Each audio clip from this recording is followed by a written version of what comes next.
el fenómeno que vivimos es tan profundo que las instituciones de educación superior tienen que interpelar su sentido. Y una segunda parte que va a ser un aporte a la formación del pregrado. O sea, vamos a pasar desde una interpelación al sentido a cómo efectivamente la inteligencia artificial nos puede aportar en el pregrado. Comencemos entonces con una interpelación al sentido. Y vamos a partir de manera muy amplia. La tarea de educar, construir humanidad en cada generación. Fíjate que educar, y esto no tiene novedad a quienes nos dedicamos a esto, en su esencia más profunda es un acto de humanidad. No se trata solo de transmitir información y preparar para el trabajo, sino de acompañar a cada generación a comprender el mundo que hereda, interpretar el lugar que ocupa en él y prepararse para transformarlo con sentido.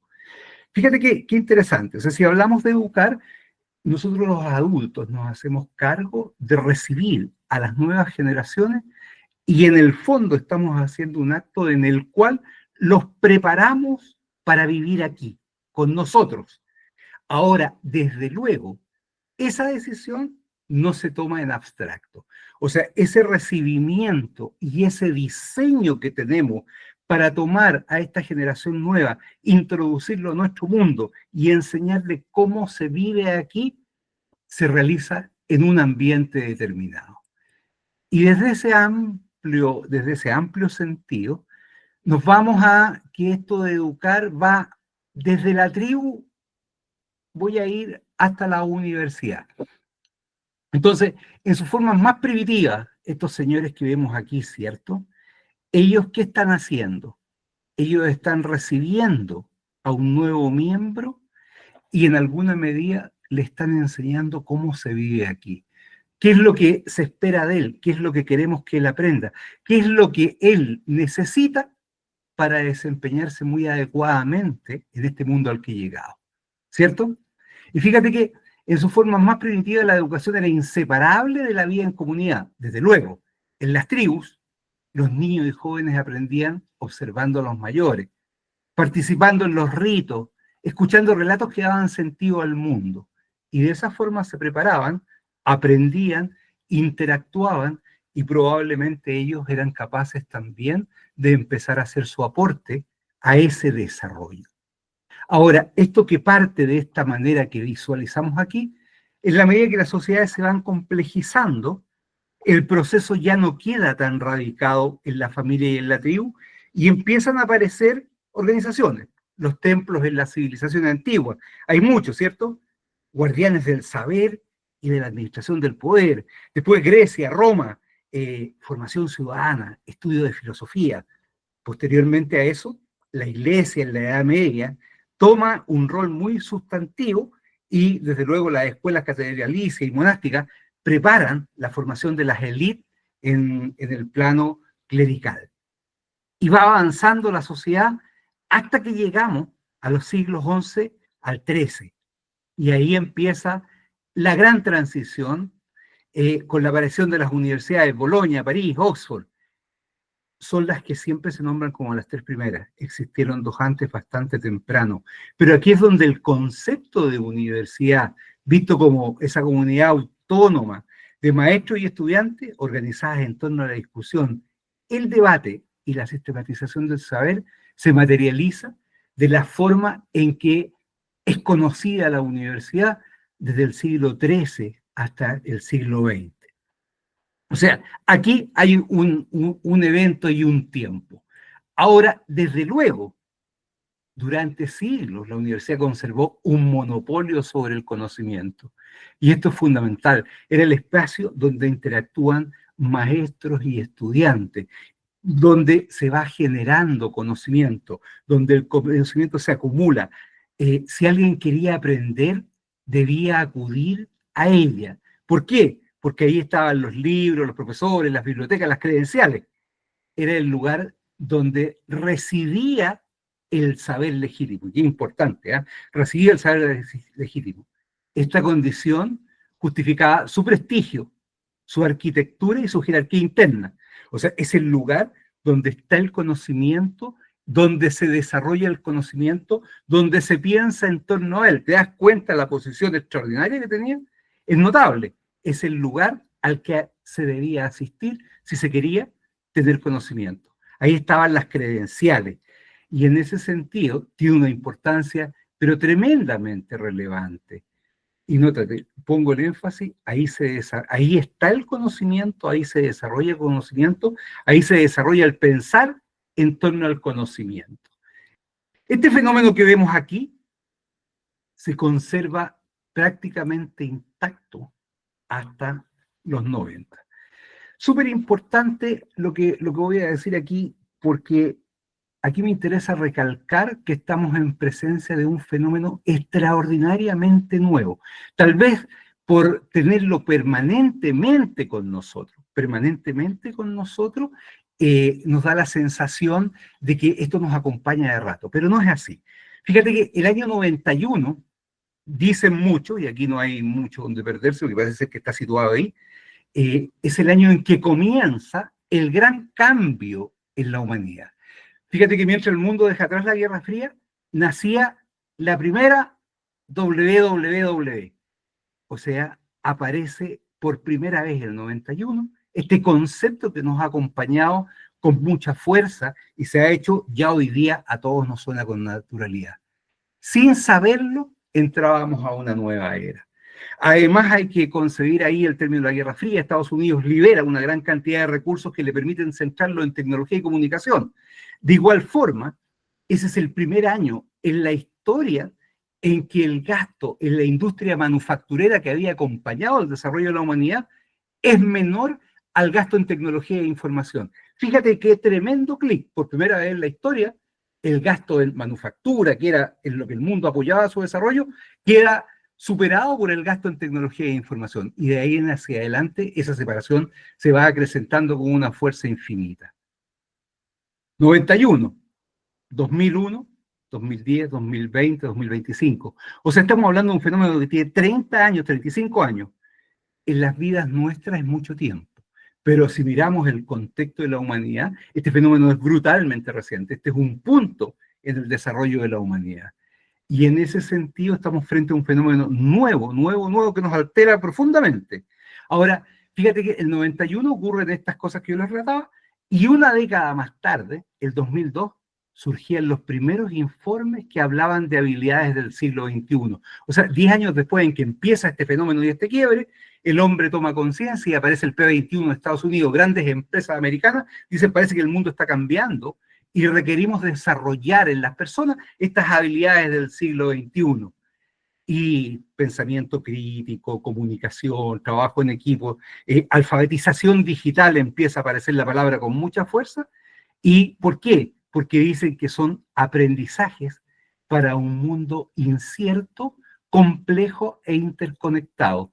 Y aquí esto de las habilidades del siglo XXI que nos suenan hoy día tan comunes, fíjate que son de 25 años nomás.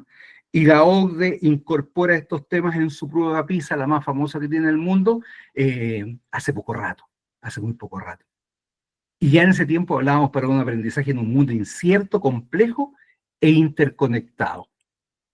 Ahora, eso no es nada con lo que ocurre exactamente, pero exactamente en el 30 de noviembre de 2022, OpenAI presenta oficialmente el ChatGPT. Nótate, 30 de noviembre de 2022, esta herramienta que nos acompaña con una fuerza increíble. Estamos a noviembre del 22, 23, 24, 25. 2 años y algo que tenemos la inteligencia artificial conviviendo con nosotros. Y el 30 de noviembre ocurre el lanzamiento oficial por parte de OpenAI en el mundo y en Chile. Ahí aparecen por primera vez, nosotros tenemos opción de interactuar con este personaje que nos ha llegado a ocupar fuertemente la vida. Nótate, ¿eh? 2 años y medio. Ahora, 2 años y medio en que se inserta en nuestras vidas una tecnología impresionante.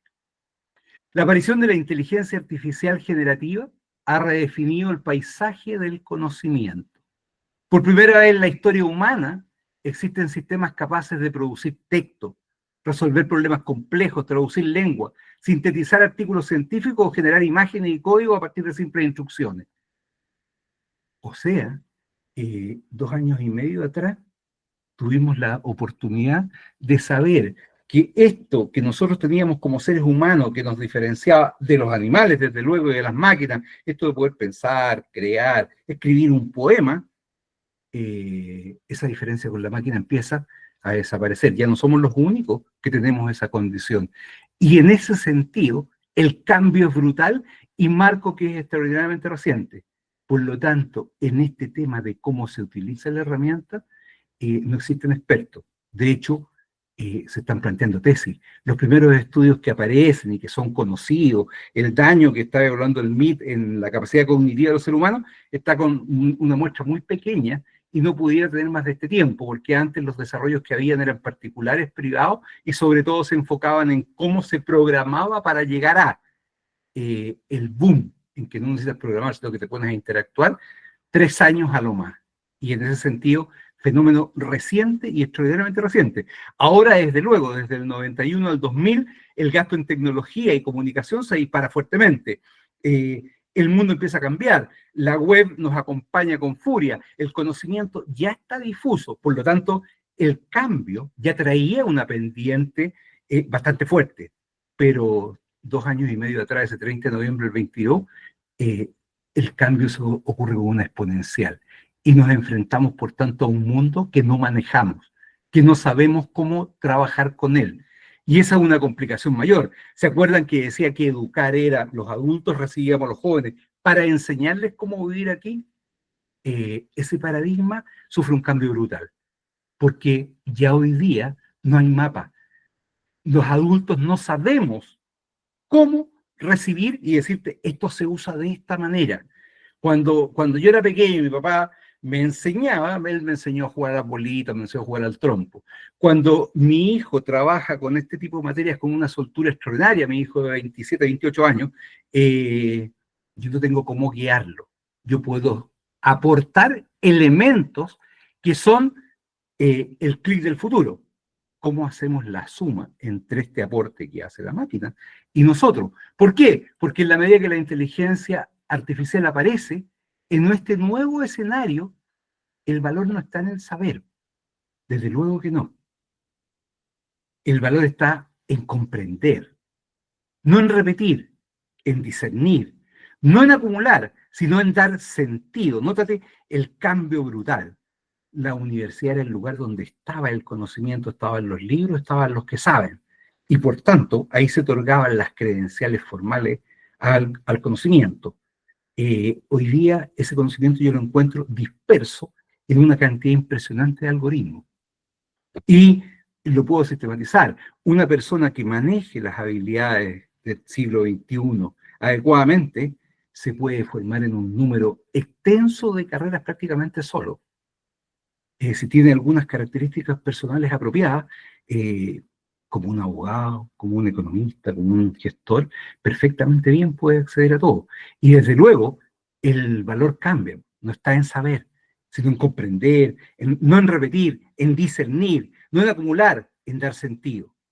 En este contexto, la mayor urgencia para los humanos se vuelve en cultivar aquello que la máquina no puede replicar fácilmente.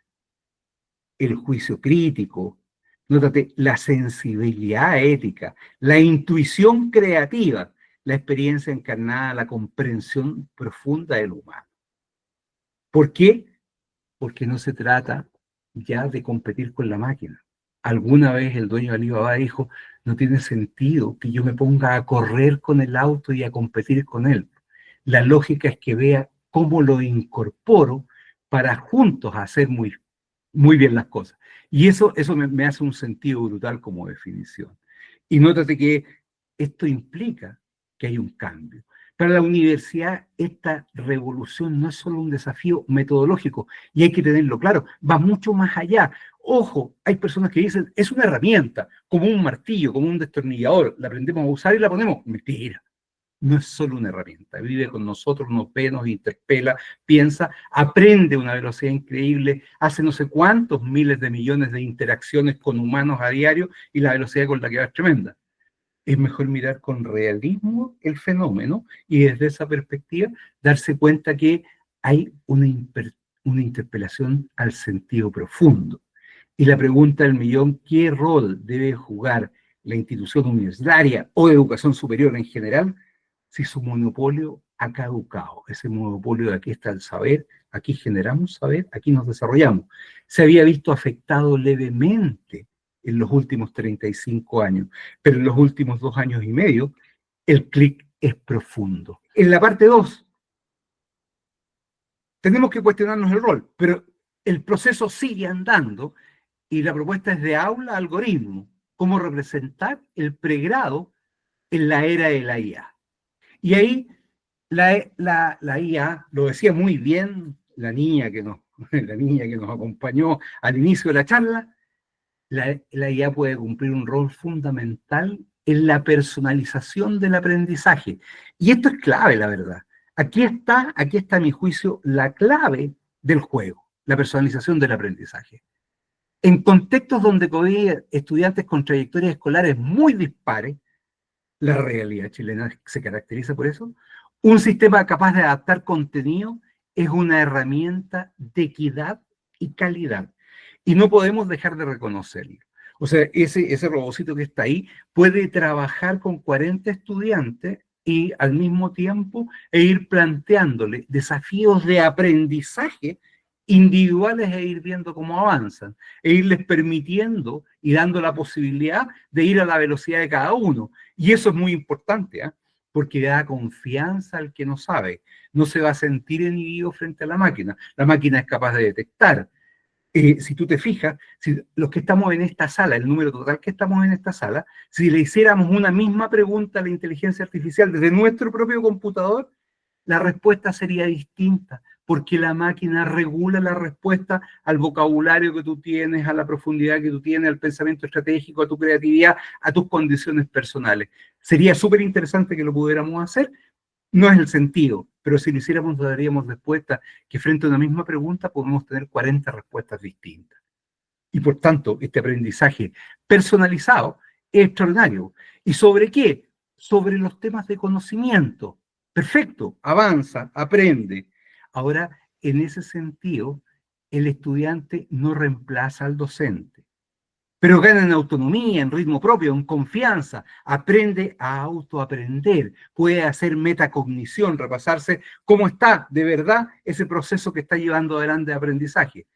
¿Y qué pasa? La IA no enseña valores ni transforma vida, pero sí puede liberar tiempo para que los profesores lo hagan. La capacidad de simular de la máquina es extraordinaria, extraordinaria. Y en ese sentido, todo lo que es aplicación manual, todo lo que son desarrollo, es infinito el mundo que se abre. Ahora, frente a este infinito mundo que se abre, que yo creo que todos tenemos conciencia a esta altura, hay dos temas que son sustantivos. Hay un desafío pedagógico, de la clase al proceso. La IA no solo cambia el cómo, sino que obliga a revisar el para qué y el qué enseñamos. ¿Para qué enseñamos? ¿Qué enseñamos? ¿Cómo? La evaluación memorística, la repetición, el control, todo eso pierde sentido. Ganan valor la pregunta bien formulada, la conexión interdisciplinaria, la reflexión situada, el pensamiento crítico. El tema es claro. El saber está instantáneo. No es que lo desechemos, avanzamos con él, pero importa para qué. ¿Para qué estamos tomando esto? Una mejor sociedad. ¿Qué de todo lo que existe en el cúmulo vamos a escoger? Y vuelvo a insistir, la evaluación memorística, la revisión, el control, todo eso pierde el sentido. Gana en valor la pregunta bien formulada, la conexión, la reflexión situada, el pensamiento ético, el tratar de buscar eso que nos hace profundamente humanos. Y destaco el nuevo rol del docente. El profesor ya no es el emisor principal de contenido. Y ojo, dependiendo de la generación, es probable que seamos las primeras generaciones en la historia que orientamos desde nuestra propia desorientación. Y eso es sustantivo, ¿eh? Es un cambio brutal. Y eso implica humildad pedagógica, un cambio bien importante. Yo soy quien dirige la clase, yo tengo el rol de autoridad, pero la clase es un espacio en que vamos a aprender varios. Yo coloco los límites, yo digo hasta dónde, pero claramente todo lo que requiero no lo tengo. Y es muy probable que el cambio vaya a tal velocidad que seamos solo una comunidad aprendiendo en la cual hay un maestro que posee un mejor sentido de hacia dónde vamos, el qué aprendemos y para qué lo aprendemos. Y ahí vamos haciendo un diseño. El profesor ya no es el emisor principal de contenido, su rol se enriquece, no se debilita, pero requiere nuevas competencias, conocimiento pedagógico, dominio ético, comprensión del potencial y los límites de la IA. Y ahí viene un temazo que de todas maneras, junto con repensar el sentido, viene todo un desafío, todo un desafío. No se trata solo de actualizar contenido, sino de repensar sus propósitos, sus métodos, su sentido. Porque por primera vez en mucho tiempo estamos entrando en terrenos sin mapa. Y esto es súper importante, ahí hay que ir plena conciencia. Y no hay brújula automática, hay que construirla juntos, con pensamiento, con coraje, con visión. Es un tema apasionante, se podrían hablar horas de horas, y yo estoy terminando de preparar un documento con este esbozo de pensamiento que hemos hecho, que lo vamos a liberar el próximo fin de semana en un blog cuando esté terminado el documento, y después le voy a pedir a Sebastián y a Fernando, si tienen la nómina de participantes, les hago llegar el documento a mediados de semana con anticipación por haber estado en la charla. Muchas gracias a Andy y a la Fundación por haberme invitado a esta charla. Eso es lo que yo tenía que contar.